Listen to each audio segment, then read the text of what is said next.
আজকে এমন 7টি খাবারের কথা বলবো যেটা নতুন বিবাহ করেছেন অথবা যাদের যৌন দুর্বলতা রয়েছে তাদের জীবনে সুখবর বয়ে আনবে।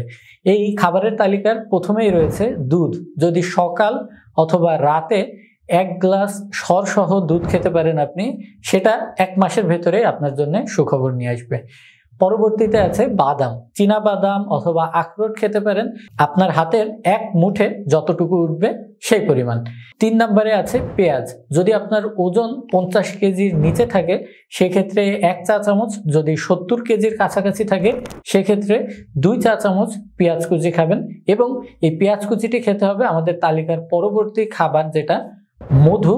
খাঁটি এবং এটা কোনো রকম প্রসেসিং করা ছাড়া হতে হবে, এমন 1 থেকে 2 চা চামচের সঙ্গে। অর্থাৎ আমাদের তৃতীয় এবং চতুর্থ খাবারটি হচ্ছে পেঁয়াজ কুচির সঙ্গে মধু মিশিয়ে খেতে হবে, যেটা আপনার শরীরের যৌন হরমোনের পরিমাণটাকে আকাশচুম্বী করে দিতে সক্ষম।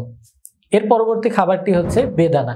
বেদানা বা আনার, এর ভেতরে প্রচুর পরিমাণে লাইকোপেন থাকে, যা আপনার শরীরের সেক্সুয়াল ক্ষমতা সহ যাবতীয় প্রকার বেনিফিট এবং অল কজ অফ মর্টালিটি কমাতে সহায়তা করবে। এর পরবর্তী খাবারটি হচ্ছে কলা, যেটা আমাদের দেশে প্রচুর পরিমাণে প্রচলিত আছে। সপ্তাহে যদি আপনি 4টা কলা খেতে পারেন সেক্ষেত্রে কিন্তু এর ভেতরের বিভিন্ন রকম ক্যালসিয়াম এবং মিনারেলস আপনার যাবতীয় প্রকার যৌন ঘাটতিকে ক্ষতিপূরণ করার জন্য যথেষ্ট। পরবর্তী খাবারটি হচ্ছে কালো জিরা। এই কালো জিরা 1 থেকে 3 চিমটি পরিমাণ যদি আমরা বিভিন্ন রকম সালাদের সঙ্গে দিয়ে খেতে পারি অথবা কাঁচাও চাবিয়ে খেতে পারি, সেটাও কিন্তু আমাদের হার্ট, লিভার এবং কিডনির জন্য যেমন উপকারী, ঠিক একইভাবে আপনার শরীরের যৌন ঘাটতি পূরণ এবং আপনার লিঙ্গের রক্ত চলাচল এবং সময় বৃদ্ধির জন্য কাজে দেবে।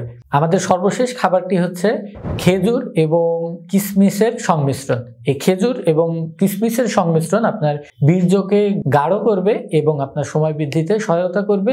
এটা সারাদিনে 5 থেকে 10 গ্রামের মতো যদি আপনি খেতে পারেন, এটাই আপনার জন্য যথেষ্ট। আল্লাহ হাফিজ।